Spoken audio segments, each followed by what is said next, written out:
அனைவருக்கும் வணக்கம். நிகழ்ந்து கொண்டிருக்கும் மார்ச் மாதம் 29ஆம் தேதி சூரிய கிரகணம் நிகழ இருக்கு. இந்த சூரிய கிரகணம் நிகழக்கூடிய இக்காலகட்டங்களில் கன்னிராசினியர்களான உங்களுக்கு என்ன மாதிரியான நன்மைகள் எல்லாம் ஏற்பட இருக்கு, குறிப்பாக இன்றைய நாளில் நீங்கள் என்ன செய்ய வேண்டும், என்ன செய்யக்கூடாது என்பது குறித்தான முழுமையான பதிவை தான் இந்த வீடியோவில் நம்ம விரிவாக பார்க்க போகிறோம். அந்த வகையில் இந்த ஆண்டு ஒரே மாதத்தில் 2 கிரகணங்கள் நிகழ உள்ளது. சமீபத்தில் சந்திர கிரகணம் நிகழ்ந்ததை போலவே அடுத்ததாக சூரிய கிரகணமும் ஏற்பட இருக்கு. இந்த நாளில் நாம் என்ன செய்ய வேண்டும், இவற்றை தவிர்க்க வேண்டும், எந்த நாளில் எந்த நேரத்தில் கிரகணம் நிகழ உள்ளது என்பதை தெரிந்து கொள்ளலாம். அந்த வகையில் சூரிய கிரகணம் விஞ்ஞான ரீதியாகவும் ஆன்மீக ரீதியாகவும் பெரும் முக்கியத்துவம் கொண்ட ஒன்றாகும். கிரகணத்தின் போது பல மக்கள் அதை நேரில் காண துடிப்பதோடு பலர் பழமையான நம்பிக்கைகளை பின்பற்றுவதும் இயல்பான ஒன்றாகும். எனவே கிரகணத்தின் போது கடைபிடிக்க வேண்டிய சில முக்கிய வழிமுறைகள் மற்றும் தவிர்க்க வேண்டிய செயல்களை பற்றி தெரிந்து கொள்வோம். அது மட்டுமில்லாமல் இந்த 2025ஆம் ஆண்டின் முதல் கிரகணம் மார்ச் 13ஆம் தேதி நடைபெற்றது.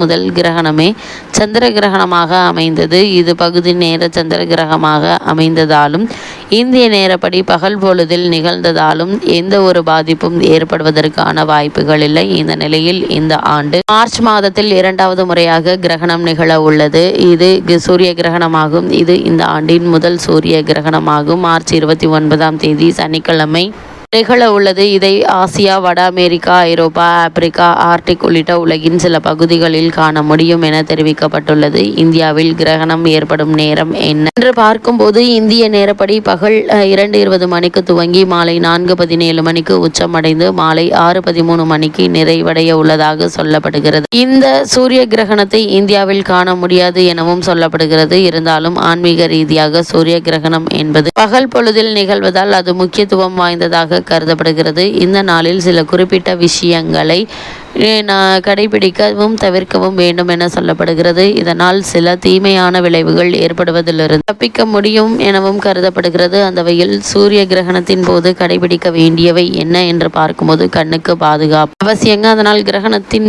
நேராக பார்ப்பது மிகவும் ஆபத்தானது. சிறப்பு வடிகட்டிகளான சோலார் ஃபில்டர்ஸ் அல்லது உள்ள கண்ணாடிகள் அல்லது தொலைநோக்கிகள் மூலமாக மட்டுமே பார்க்க வேண்டும். தியானம் மற்றும் பிரார்த்தனை பல ஆன்மீக நம்பிக்கைகளின்படி கிரகணத்தின் போது தியானம் செய்வது மற்றும் மந்திரங்களை ஜபிப்பது ஆன்மீக சக்தியை அதிகரிக்க வைக்கும். அது மட்டுமில்லாமல் வீட்டில் இருக்க வேண்டும். தேவையற்ற பயணங்களை தவிர்க்க வேண்டும். கிரகணத்தின் போது அதிக அளவு வெளியில் இருப்பதை தவிர்க்க வேண்டும் என்றுதான் கூறப்படுதுங்க. அதே போல் இந்த சூரிய கிரகண காலகட்டத்தில் உணவு சாப்பிடலாமா என்று கேட்டீங்கன்னா உணவுகளை மூடி வைத்து பாதுகாக்க வேண்டும். கிரகணத்தின் போது உணவுப் பொருட்கள் கெடுவதற்கான வாய்ப்புகள் அதிகம் இருக்கு என்பதால் அவற்றை மூடப்பட்ட உரை மூடிய பானைகளில் வைத்திருக்க வேண்டும். சிலர் துளசி இலையை அல்லது தர்பை பொருட்களை உணவில் வைப்பதை வழக்கமாக கொண்டுள்ளனர். கிரகணத்திற்கு பிறகு தூய்மையாக குளிக்க வேண்டும். கிரகண நேரத்திற்கு பிறகு பரிசுத்தமாக குளித்துவிட்டு வீட்டின் சூழலை சுத்தப்படுத்துவதே நல்லது. சாத்வீக உணவுகள்